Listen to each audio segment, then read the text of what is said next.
নমস্কার, অ্যাস্ট্রোলজার তপন শাস্ত্রী বলছি।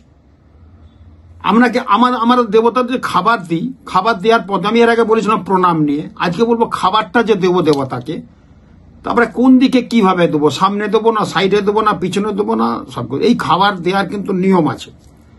ঠাকুরের ডান দিকে, ঠাকুর যে মূর্তি রয়েছে তার ডান দিকে সবসময় কাঁচা খাবার থাকবে। কাঁচা খাবার মানে গোটা ফল বা ফল কুচানো বা মিষ্টি।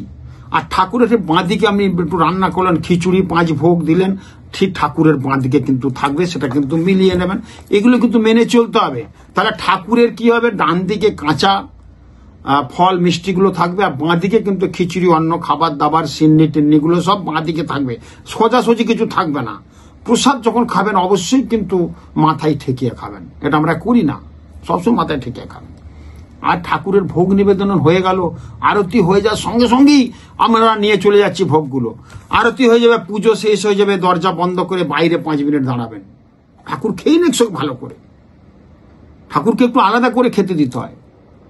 সব পুজো হয়ে যাওয়ার পর ঠাকুর মশাইকে পর্যন্ত বলুন আপনারা বেরিয়ে আসুন সামনে, পুজো শেষ হবে 5 মিনিট থেকে 2 মিনিট অন্তত দরজা বন্ধ করে বাইরে থাকুন। তারপর যখন দরজা খুলবেন, খুলে তারপর ঠাকুরের খাবারটা গ্রহণ করবেন। অনেক ভালো থাকবেন, অনেক ভালো নিয়ম বললাম আপনাদের।